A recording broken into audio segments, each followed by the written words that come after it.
Countdown 5 seconds.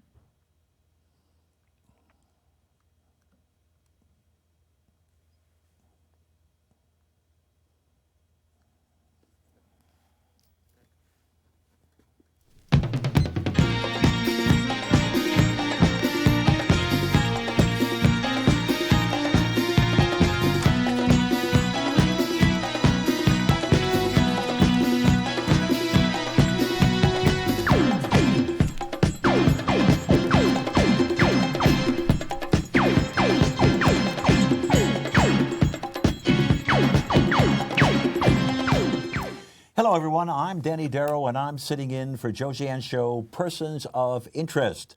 We're coming to you from the M&N TV studios in New York City, and we're on every other Tuesday night at 6 p.m. on FiOS, RCN, and Time Warner Cable. And today we have with us Quadro Crystal Chu Rinpoche. Is that correct? Yes. Good. And she was honored with the title of Quadro Rinpoche, which signifies the highest female religious position in the Tibetan Buddhist tradition. She has published over 300 articles and has lectured worldwide. And we really want to hear all about her story. So why don't we get started? Thank you very much for being here. Yes. And tell us all about you. Okay, I started a lecture about 15 years ago, and I was on my own about since 2011 because my beloved spiritual teacher, His Holiness Grandmaster Lin Yun, who used to be the spiritual leader of our lineage of religion, Black Sect, Esoteric Buddhism, at the fourth stage. Unfortunately, he passed away in 2010, and I was the only one he designated as a successor, as a lineage holder of our religion. And I opened up the fifth stage based on his instruction when he was around, and he designated me to take over to continue on transmission of all the teachings. Mm-hmm. So in this 5 years, yes, I pretty much not only managing all our organizations. We have two nonprofit organizations. Mm-hmm. One is in Berkeley. It's called Winning Temple. And also we have another nonprofit organization in Asia, in Taipei. It's called Lin Yun Foundation. Mm-hmm. And we have 4 centers. Two are in Berkeley, one in Long Island, New York, and one in Taipei. So, and I also lecture upon invitation, solicitation, and doing Feng Shui consultation, teach classes. Oh, that's wonderful. That's all my work. Yeah, in my notes here, he said, tell us about your subjects. My God, you got so many subjects. What exactly are all the subjects in your lectures? Yes, I teach spiritual growth, inner self transformation, mm-hmm. meditation, spirituality, theory of Qi, Buddhist philosophy, yin-yang philosophy, Feng Shui, of course, and Chinese folkloric culture and practices. Wow. Now, also, my next question is, Quadro Rinpoche, what do these words mean? Okay, Quadro. Okay. Quadro and Rinpoche are titles. Quadro is when I was recognized by His Holiness Longtak Tenpe Nyingma, who is the supreme leader of the Bon tradition, Tibetan Bon tradition. This is one word, Quadro, appear in my Tibetan Dharma name, mm-hmm. and also Quadro means Dakini. Dakini means female deity flying across the space, mm-hmm. and who has the power to show some visions to the practitioners, mm-hmm. and also protect the Dharma teaching practices business. Mm. So it's a deity and also protector, but appear in female deity and has the power of flying across the space. So that's what that Quadro means. Quadro is a Tibetan word. Mm-hmm. Dakini is Sanskrit. Mm-hmm.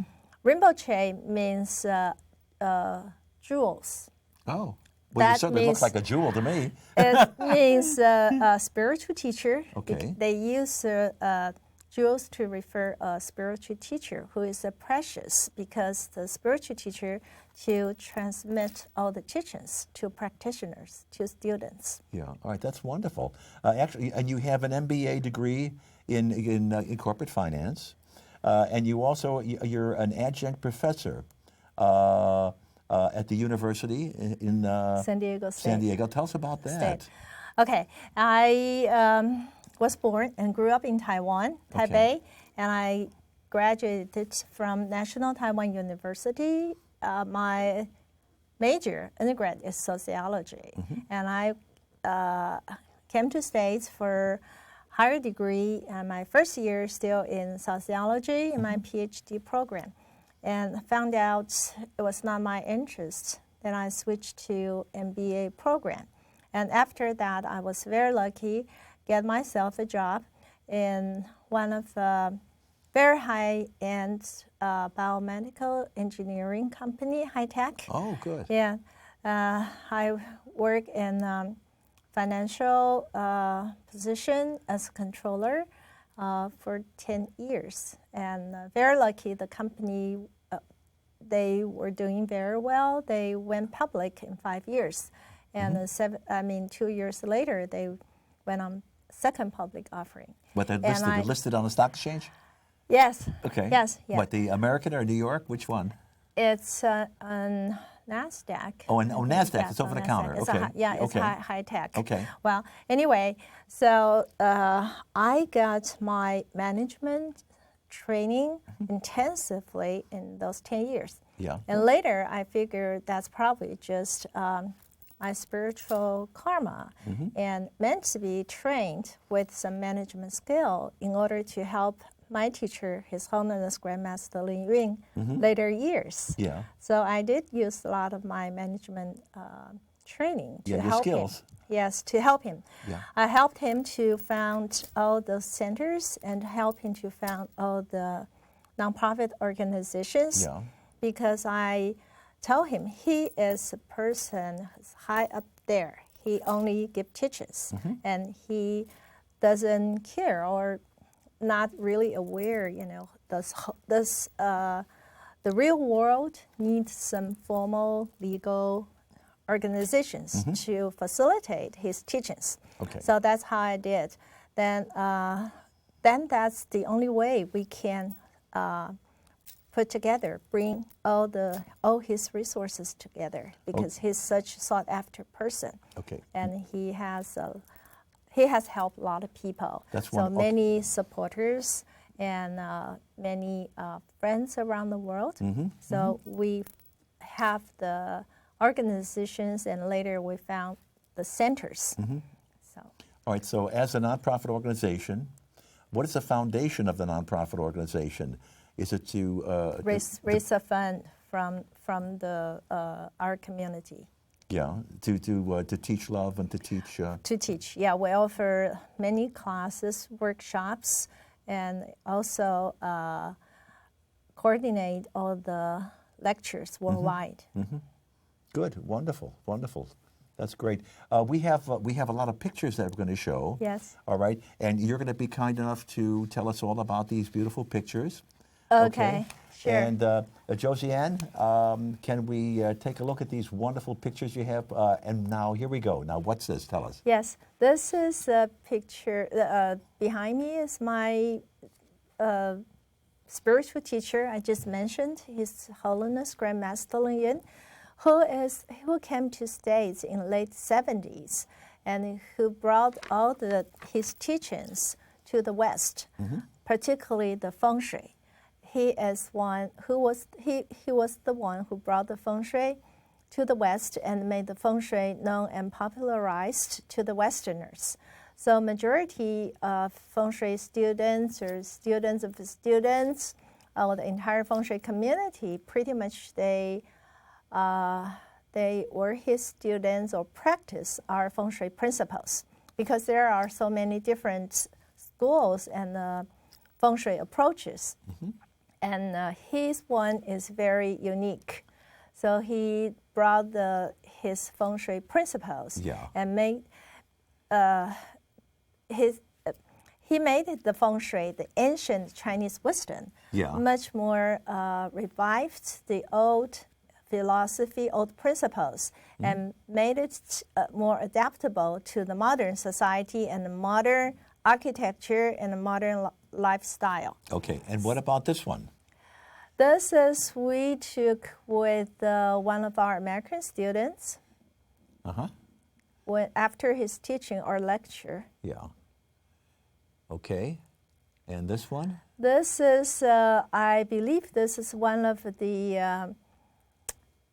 This is at United Nations Church Center, and after one of the lectures or my lecture, blessings, and took picture with one of our students. Mm-hmm.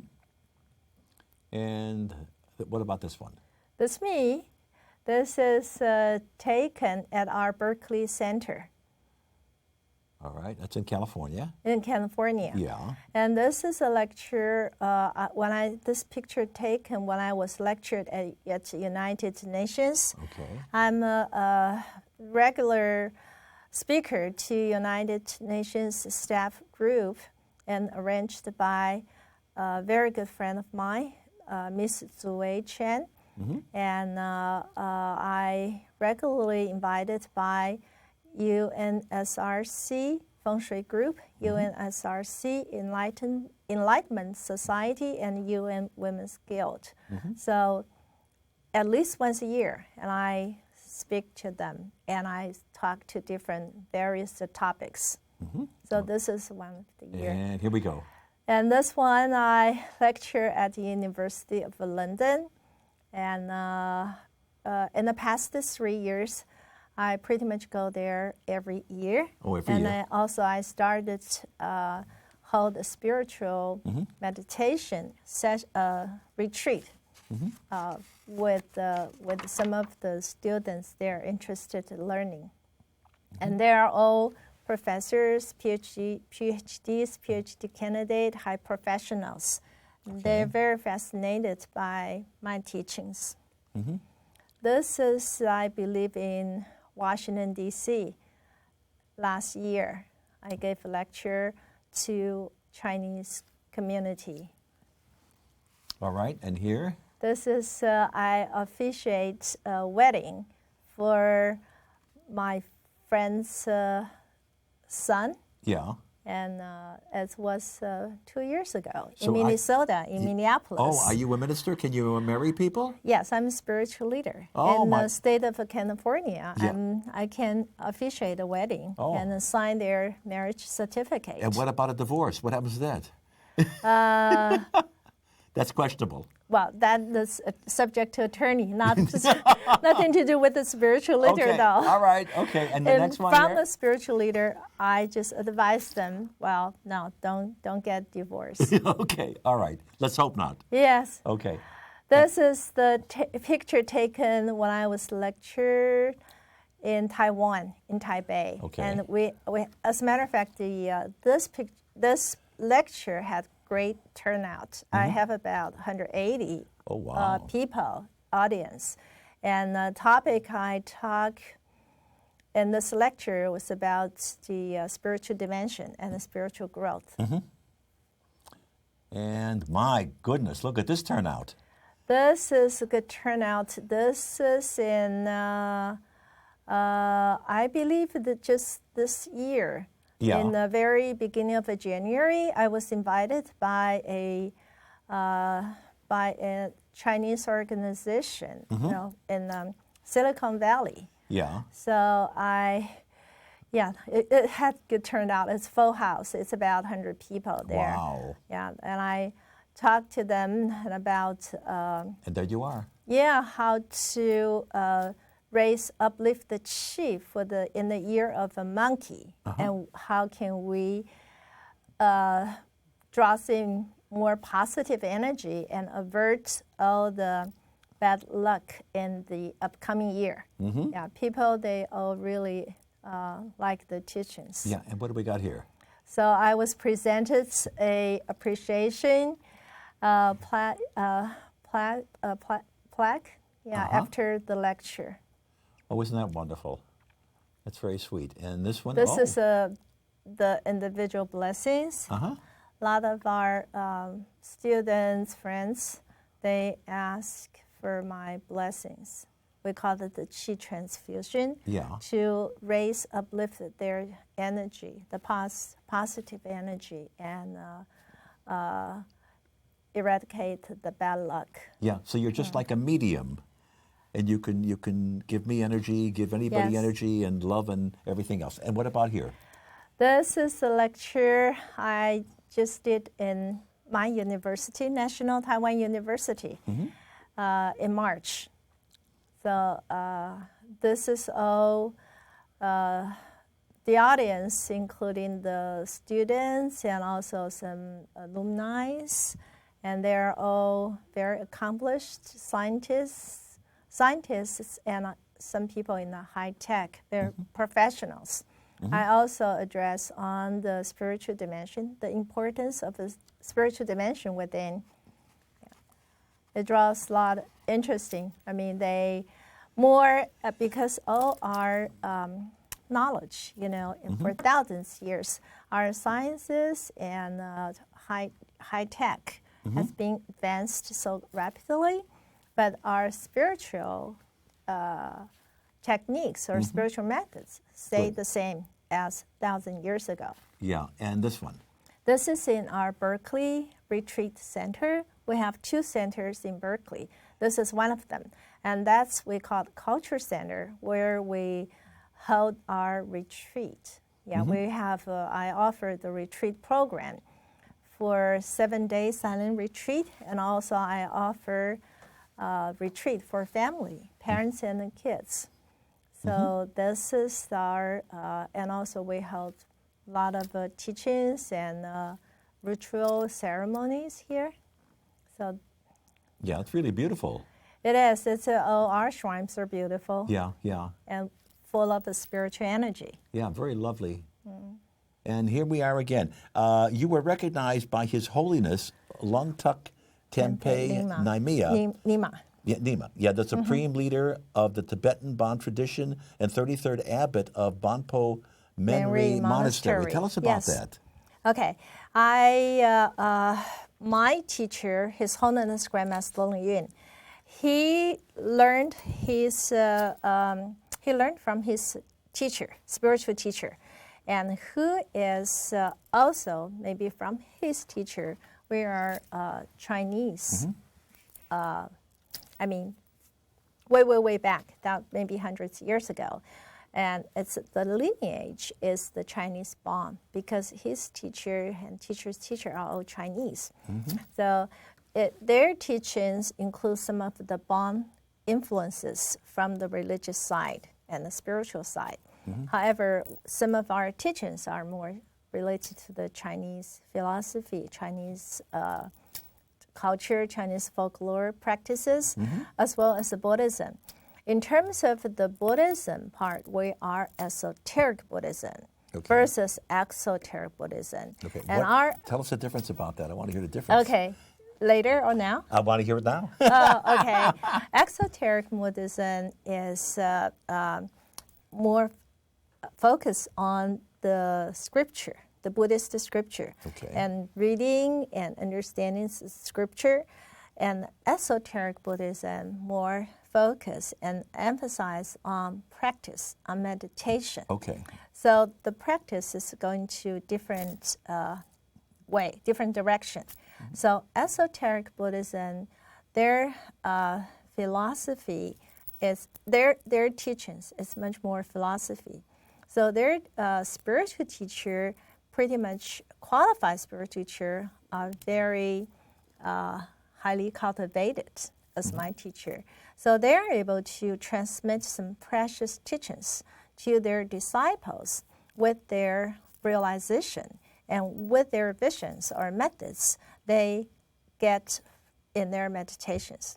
So those are may not in the Buddhist scripture. And that's also the very profound part of esoteric Buddhism. So that is our esoteric Buddhism is versus to exoteric Buddhism. And also why it's so-called Black Sect, because the Chinese people, there are 5 main traditions in Tibetan Buddhism. Tibetan Buddhism is esoteric Buddhism. So they are Nyingma, Kagyu, Sakya, Geluk, and Bon tradition. Somehow in Chinese, they label, instead of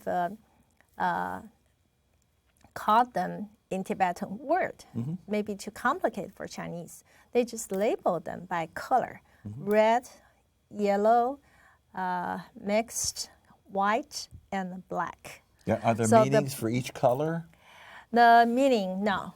Because Tibetan people, they don't recognize those colors at all. Right. If you mention to them that you are red sect or black sect, no, they would not understand. However, from my understanding, my study, I believe that's probably from Qing Dynasty, because Qing Dynasty, they were Manchuria. So the way they set up, they register the households of each family by colors. Yeah, there are 8 different colors. You know, the solid yellow and the bordered yellow, you know, and white, blue, red. I believe probably that's how they got an idea to label Tibetan traditions or different traditions with the colors. All right, okay. Right. So the Black Sect is associated with Bon. However, Bon is a very old religion. It's their indigenous